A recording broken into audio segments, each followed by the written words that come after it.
Hello from Universal Orlando with a pretty big update for the new Fast and Furious Hollywood Drift roller coaster coming here to the Florida theme park. We've got some fun guesses to make. I've also put gravity into the recreation for the first time yet, so we can get a sense of speed that the ride might have through some of these elements. And some other exciting things going on with construction, like supports going in behind the Universal Plaza stage, more track work by the station, and the Spaghetti Bowl coming together more and more every day. So let's get into it.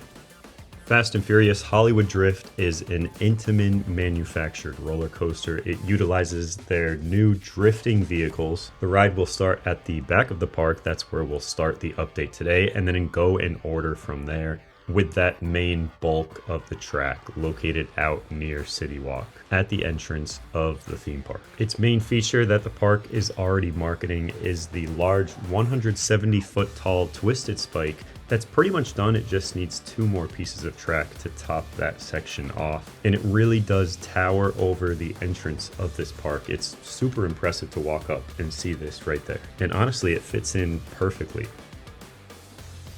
So back towards the station, we can see some work on the building being completed. And if we look at aerials behind the station, the brake run is already in place, so the ending of the ride taking shape. We can also see the first part of the coaster where it even more so confirms that we're going to turn right out of the station, and then the vehicles will turn around and launch into the main layout. So right away, that front vehicle is actually becoming the back vehicle. So with 4 cars, expect that row 7 to be a popular request here. Then we'll move forward into the main layout and the main launch. Supports and track are being placed just before the large concert stage where the track will enter the first element. There's really just going to be one larger element here before we're already into this front spaghetti bowl section of the ride, where this large overbank turn has supports installed. And it really is a tall turn here, a lot of speed still with the vehicles through this section. It's banking past 100 degrees, it looks like, by these connectors.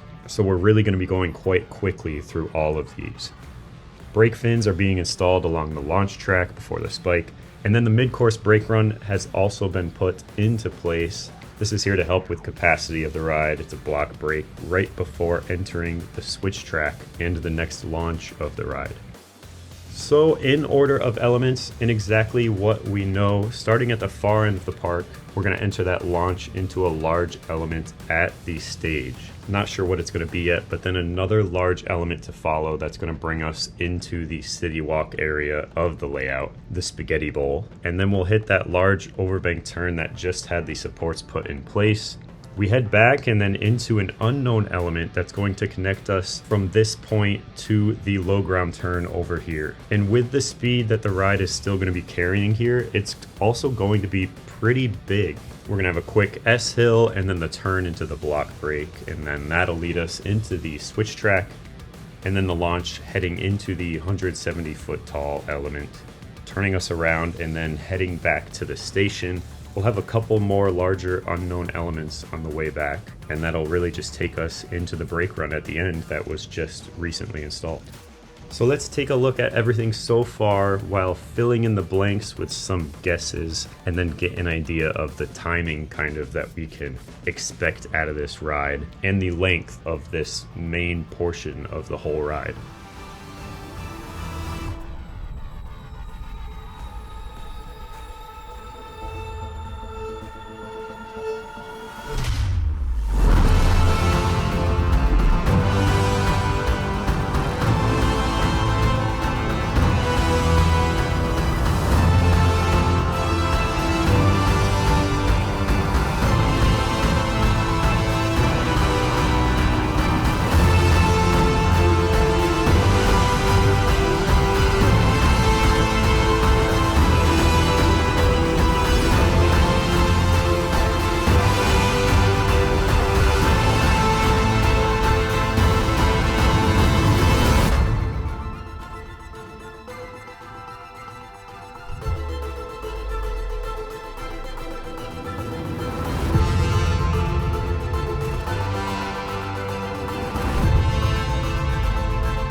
that'll do it. That's it. No word on any inversions just yet, or exactly what's going to come at the highly anticipated main stage inside the park. A lot of guesses on what could be built here to frame the stage nicely, and it won't be too long until we know. The ride is being built at a really great pace, and it's exciting to see it all come together. But that is going to do it for this pretty big update, and I really can't wait for the next one. So until then, thanks as always for watching, and see ya.